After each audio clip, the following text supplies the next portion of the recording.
Taste and see the kingdom of fruition. In this kingdom, we see the reality behind the reality. Clearly, as the water flows down to us, we understand where it all originates. Everything that was ever spoken begins unfolding in patterns of pathways, words riding the waves of emotion, out to touch everything in its wake, out to break open the possibilities beyond our deepest dreams. Like the patterns and pathways in our mind, the oh so familiar, the drenching rain of illusion, unfolding as it always has. But here, this is where we leave those old thoughts behind and drop in the bucket the words originating from them. We find those habitual sayings are not so harmless after all. We are not so quick to say them, not when we're swimming in those words. Eventually, we all wake up and realize we have everything we've been talking about over the years. And some of those things we wish we hadn't complained so much about. Will we wake up? Isn't this kingdom dreamlike? I've been in a dream. Were you there with me? Once I had let those complaints spill effortlessly from my mouth, completely unchecked. They created my nest. I felt comfortable there.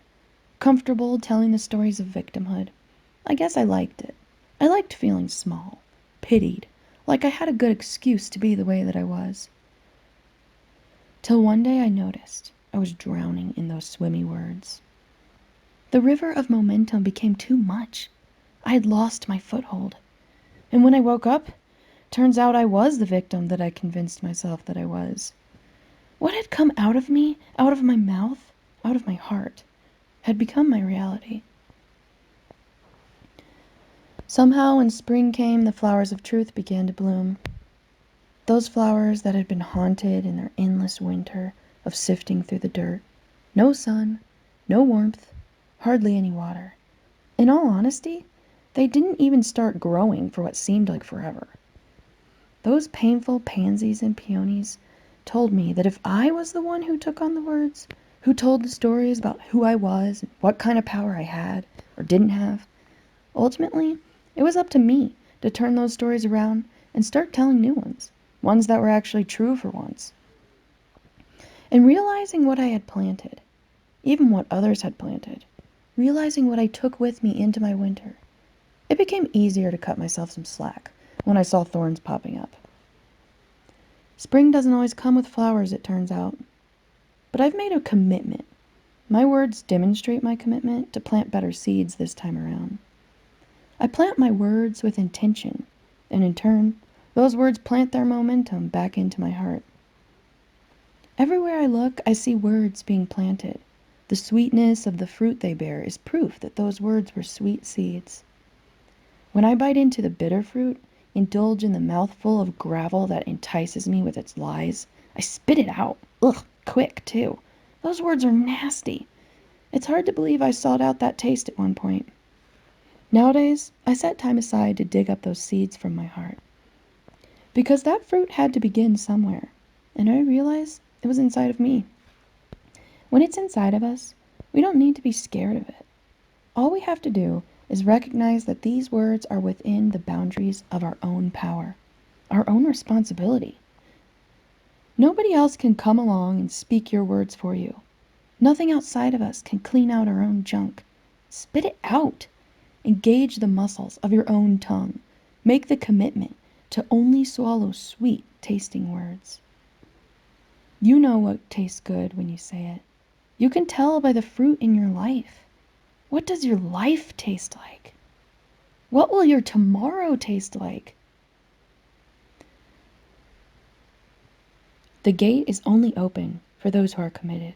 Once you walk through, there's no turning back. Now is the time to spit out into the fire what you don't want to perpetuate on the other side. This fire is small, yet all-encompassing. It will swallow up everything thrown into it. Part of this fire is outside of you, yet you must connect with the fiery passion of your own heart to utilize it, stirring up the divine embers within you and releasing the fire to the one who is at the center of the larger flame. Not left to only one option, there's a rainbow at this gate as well. These colorful streams give back to you whatever it is you throw into it, transmuted into light, transformed into the strength to carry on, up the steps, however long that journey may be. No matter how long, twisty, and contorted our own personal stairway appears, we are committed. And when we find ourselves together in this kingdom, everything is clear. The miracles are abundant, as consistent as the flow of the river, as common as the grass. Every last dream is savored into existence.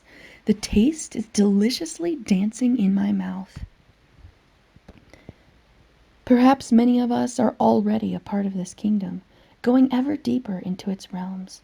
The spiral of positivity with its endless momentum, leading us to our next gate, our next realization of Christ within us. I am the gate. I am. Our every word is backed by the power of God, who herself is the Word. And will we say with the Word, I am the Word? What power is in a word spoken with emotion? Because we cannot leave out emotion, for without it, a word is motionless, empty, and without intention. Emotions go beyond words, beyond languages, welcoming in the power of the rainbow of light. Now is the time for transformation, a renewal of the words we speak, a time to step into a new reality and taste and see that the Lord is good. This piece is titled Taste and See the Kingdom of Fruition. It's the third piece in my series, The Awakening of the Senses. I'll be posting another video soon about all the little intricacies and more details about what this piece means to me. There is one whose rash words are like sword thrusts, but the tongue of the wise brings healing. Proverbs 12:18. My friends, endless and absolute love be with you always, for together we are one love. Thank you for watching. Please hit that like button and share with anyone you think would enjoy. Bye bye bye.